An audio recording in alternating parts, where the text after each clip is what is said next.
Okay, this is an OLivetti Lettera 22. These are a little hard to find and oft desired typewriter. This one is in really good shape. I acquired a little while ago and I took it apart and I cleaned it all and then put it back together, so it's working really well now. I think that was the first time it's probably been serviced very much. It's in nice condition and probably built in the early 1950s based on the serial number. This has the round keys on it, which means it was one of the earlier built OLivettis. That's not a bad thing. It's just an interesting thing that it has that. And it's a very basic functional machine that types really, really well. Just take a piece of paper, bring it in, and I'm going to push this little lever to bring up our little paper stand there. So now paper sits up. Let's just do some typing.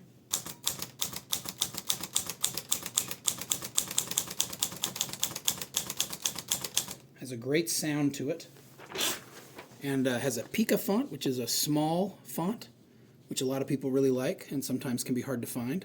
So in addition to that, we also can use, I'm going to pull this lever forward, by the way, which allows me to loosen the paper so I can even it out.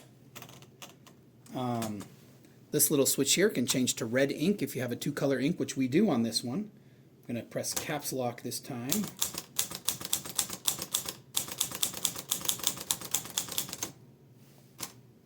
See who I went for backspace that. T-U-D. And we have the red ink as well that you have for an option. Of course, there's lots of other keys and they all work.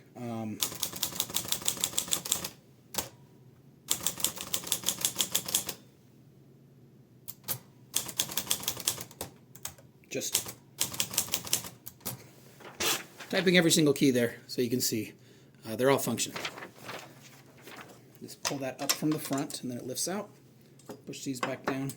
So we've got the original metal spools that come with the original OLivettis. This is a beautiful spool, by the way. I love the OLivetti ones with these little holes inside. It has a little cap that screws in on top. When you get new ink, eventually you will, you don't want to throw these out. The ink that you get is going to come with a plastic spool. You want to take the red and black ink or just the solid black ink or whatever you get and spool it onto this. It's not hard to do. When you take off the old ribbon, you'll see how it fits on. There's a little hook in there that just tears through the fabric and then pinches onto it while you wind it up.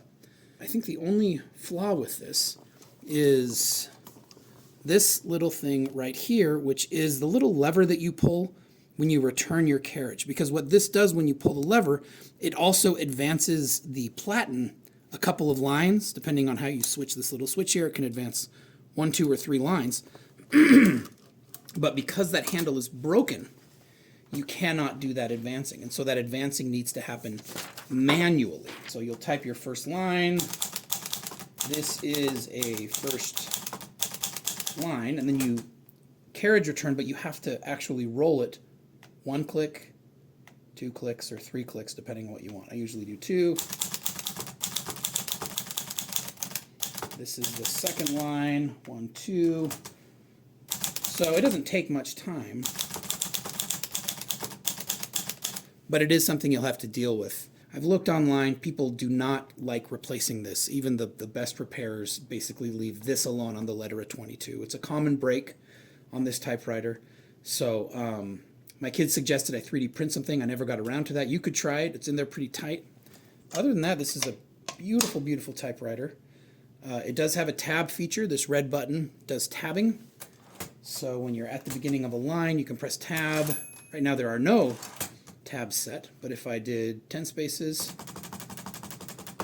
and this little lever here on the far left, if I pull down, it creates a tab. So now if I press the tab key, it stops right there. And if I hit it again, it just slides to the end because I've only set 1 tab. I could do 10 more spaces, set another tab, and now I've got 1, 2 tabs. And if you want to remove a tab, go to that tab and press the lever up.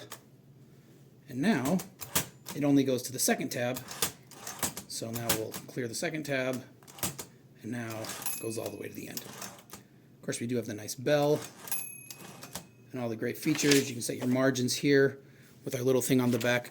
Cases, traditionally, are in terrible condition for this particular typewriter because they're made out of like a cheap leather and some vinyl. This one, the zippers work on both sides. Like they're totally intact zippers.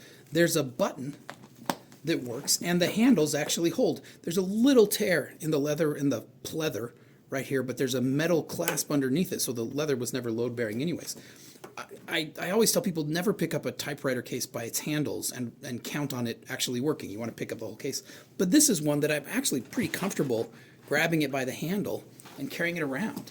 I think it's very, very strong. Now, I probably still, just out of habit, wouldn't do that.